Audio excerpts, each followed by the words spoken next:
El instrumento está situado en la cara interior del frontispicio de la iglesia de Santa María la Mayor, inmensa e inacabada construcción gótica del siglo XIV, de la villa ducal de Montblanc, en Tarragona.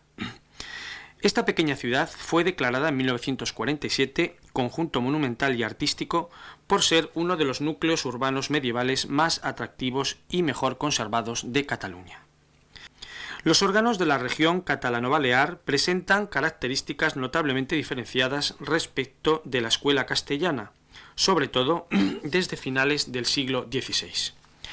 Los primeros, de clara influencia europea, basan su contraste sonoro en el principio de los dos teclados, cada uno de los cuales corresponde respectivamente al órgano mayor o cuerpo principal y a la cadireta u órgano de espalda, cuerpo menor del instrumento cuyos tubos se alojan en una caja con fachada propia situada detrás del asiento del organista e incluso algunos tubos debajo del mismo asiento.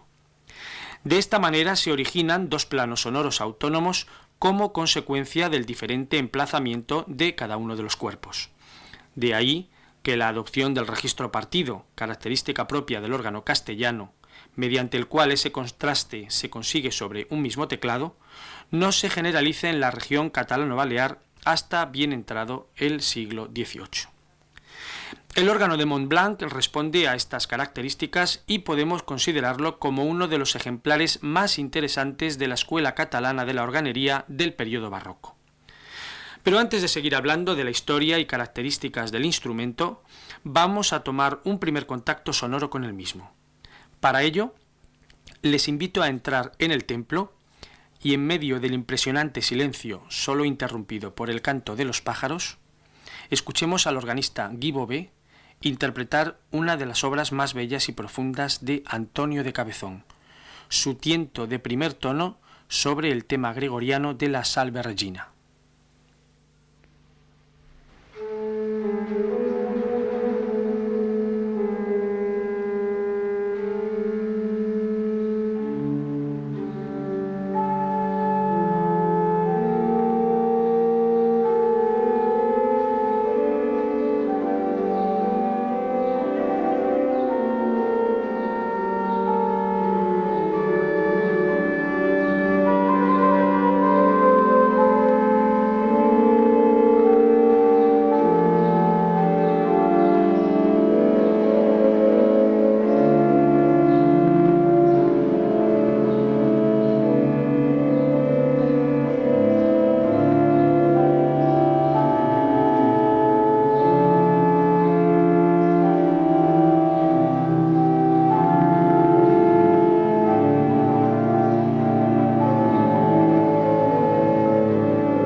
vamos a hacer un poquito de historia.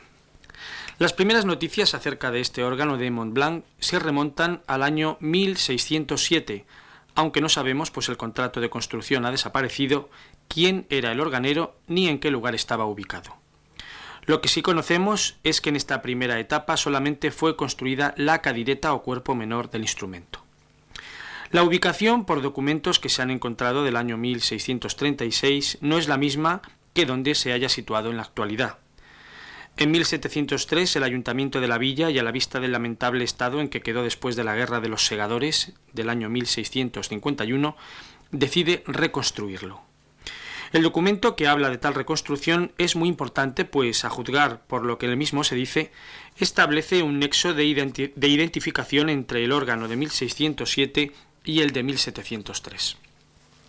Se sabe que fue aprovechado el metal y todos los otros elementos. A partir de aquí pocas cosas sabemos y habrá que esperar a 1755 para que el instrumento sea terminado. En la pared interna del mismo se puede leer la inscripción Josep Vicens 1755, lo que da lugar a la comprobada intervención del conocido organero de esta época, tal y como lo confirman algunas inscripciones de los tubos del órgano mayor. Pero desgraciadamente, como dice Francesc Bonastre en su estudio sobre este instrumento, y gracias al cual podemos ofrecer todos estos datos, no se dispone de otro tipo de documentación paralela que pueda corroborar dicha afirmación.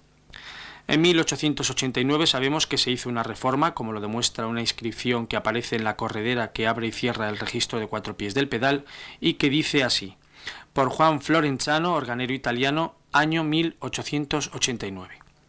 Pero tampoco ha quedado documentación alguna gracias a la cual hubiéramos sabido exactamente qué elementos fueron restaurados. En el tubo que corresponde a la nota re del registro correspondiente a la flauta brillante del órgano mayor, podemos leer otra inscripción escrita asimismo a lápiz que dice Corominas 1905. En 1956 se solicita a la Casa Freixas de Barcelona un primer proyecto de restauración, aunque ésta no se lleva a cabo. La restauración definitiva es encomendada finalmente a Gabriel Blancafort y George Lott, que llevarán a feliz término el día 16 de abril de 1977.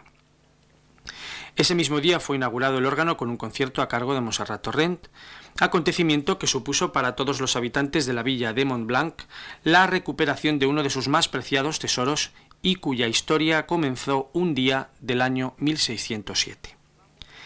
Y después de este pequeño recorrido histórico, vamos a escuchar de nuevo el instrumento.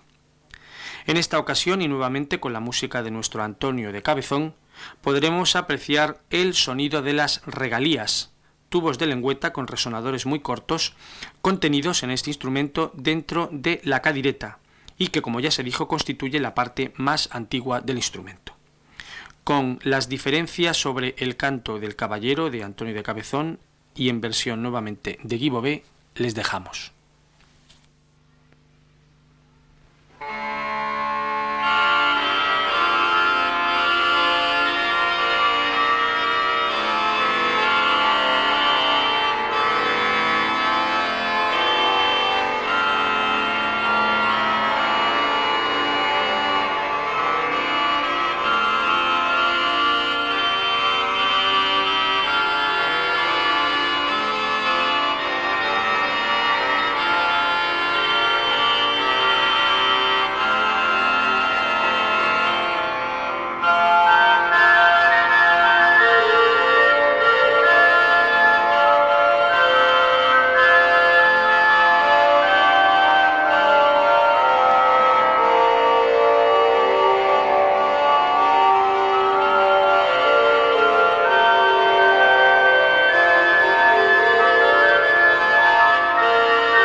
Seguidamente, y para que podamos saborear el dulce sonido de los juegos de flauta de este órgano de Montblanc, vamos a hacerlo a través de dos pequeños dúos o piezas escritas a dos voces, asimismo del ciego burgalés. Es intérprete nuevamente Guy Bové.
El instrumento está estructurado, como es lógico y propio de los órganos de la región catalano-balear, en dos cuerpos, órgano mayor y cadireta u órgano de espalda. El primero de ellos, el órgano mayor, consta de 16 juegos, la mayoría de los cuales no son partidos. Solamente lo son, es decir, que se pueden hacer oír en una mitad u otra del teclado, o en ambas a la vez, los nasardos en docena, quincena y decisetena. Posee asimismo dos medios registros de mano derecha, lo que significa que solamente afectan a la zona de los agudos. Estos son la corneta de 5 órdenes o 5 caños por punto y una trompeta magna de 16 pies, curiosamente en el interior de la caja, cuando lo normal es que dicho juego esté enfachada en posición horizontal, o sea, en batalla.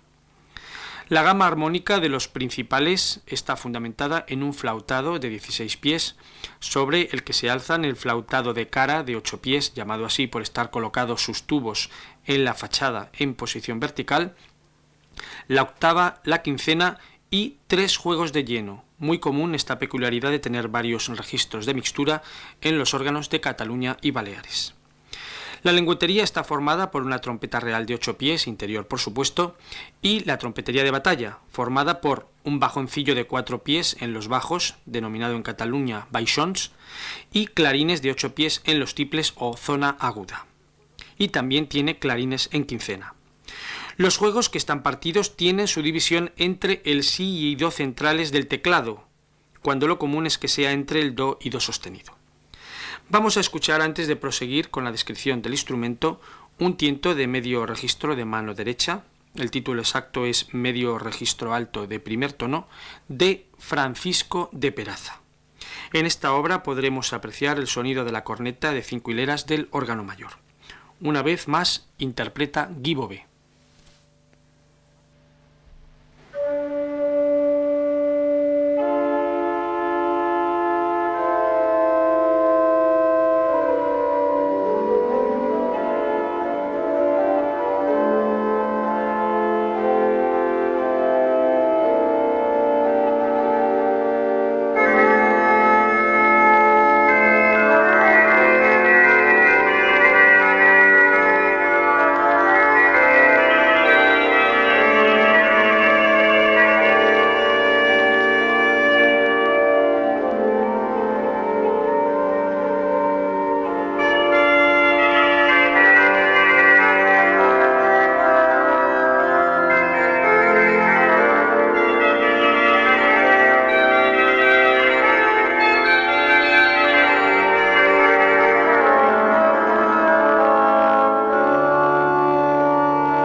Las cadiretas de los órganos catalanes y de las Islas Baleares no tienen por lo general los registros partidos.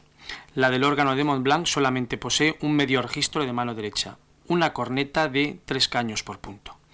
Todos los demás son registros enteros. Su base es una flauta dulce de 8 pies sobre la que se superpone una octava de cara, cuyos tubos están en la fachada de la cadireta, quincena clara y lleno de 3 hileras o 3 caños por punto. Y también 2 nazardos, uno en quincena y otro en decisetena o en disetena. El único registro de lengüeta son las regalías de 8 pies que ya hemos escuchado. Algunos tubos, como el nasardo en disetena, la quincena clara y el nazardo en quincena, son tapados, puesto que el espacio de la cadireta es muy reducido, y el único lugar para poder ubicarlos es debajo del mismo asiento del organista. En este caso, nunca más apropiado el término cadireta, puesto que cadira significa silla. El pedal, o sea, los registros del pedal, están formados por contras de 16 y 8 pies, acopladas permanentemente, y 3 registros de lengüetería, bombarda de 8 pies, trompeta de 4 y clarín de 2. El número de teclas del pedal o pisas es de 12. Vamos a escuchar seguidamente del compositor aragonés del siglo XVII, Sebastián Aguilera de Heredia, fundador de la llamada Escuela del Aseo, una serie de obras que no son sino una pequeña parte de su abundante producción. En primer lugar, su tiento grande de cuarto tono, a través del cual vamos a poder apreciar el plenum o lleno de principales del instrumento y también los tubos o el registro de contras de 16 y 8 del pedal que la organista en esta ocasión utilizará en algunos momentos de la obra. Es intérprete en esta ocasión la organista Irmtraud Krüger.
Y seguidamente, a fin de que podamos escuchar el flautado de cara del órgano mayor, pasaremos a la audición de un tiento de falsas de sexto tono del músico aragonés.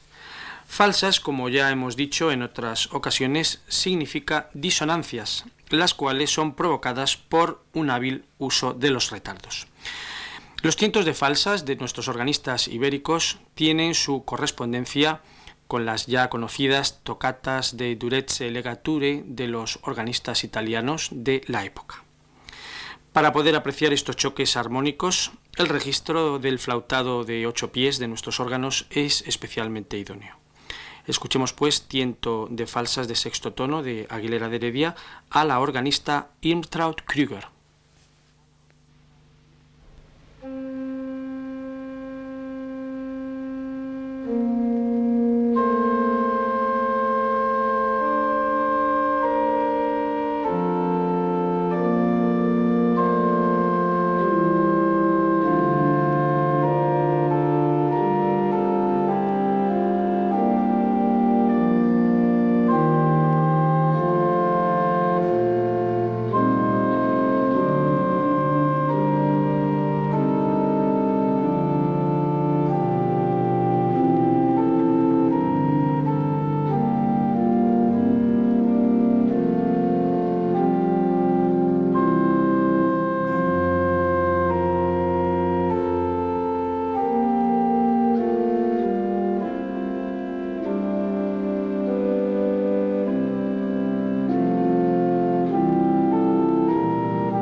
Junto a este tipo de composiciones basadas en la explotación de las falsas o disonancias, el principio del contraste entre unas voces que desempeñan una función solista y otras relegadas a un segundo plano son puestas de manifiesto por nuestros organistas ibéricos mediante el tiento partido, aprovechando el recurso del registro partido propio del órgano castellano, o bien mediante la utilización de dos teclados, característica más propia, como ya se ha dicho, de los órganos del este de España. Vamos a escuchar de nuevo a la organista Irmtraud Krüger interpretar un tiento de dos bajos de octavo tono de Aguilera de Heredia. La obra, como su nombre indica, ha de ser interpretada con una sonoridad diferente entre los dos bajos, que desempeñan un papel preponderante, y las dos voces superiores. Para ello, la intérprete hace uso de los nasardos de la cadireta para las voces superiores y de la trompeta real del órgano mayor para la mano izquierda, que es la voz que lleva encomendada los dos bajos.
Y de nuevo volveremos a escuchar el flautado de cara de 13 palmos del órgano mayor con otro tiento de falsas del maestro aragonés, esta vez del cuarto tono, y seguidamente su salve de primer tono por de la sol re, inspirada en el mismo tema gregoriano que el tiento de primer tono de cabezón que hemos escuchado al comienzo de este programa.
tanto por sus dimensiones como por su variedad rítmica y figurativa.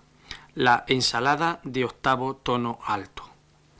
El término ensalada se aplicó en la España del siglo XVI a composiciones vocales en las que se mezclaban idiomas diversos y variadísimos estilos literarios. A la vez estaban impregnadas de un marcado carácter satírico y humorístico. Las obras más representativas de este género son las ya famosas ensaladas del compositor español del siglo XVI, Mateo Flecha. La obra de Aguilera que vamos a escuchar está escrita para el órgano y, como su nombre indica, aparecen en ella una gran variedad de figuraciones y ritmos, lo que da la oportunidad al intérprete de explotar al máximo las posibilidades tímbricas del instrumento.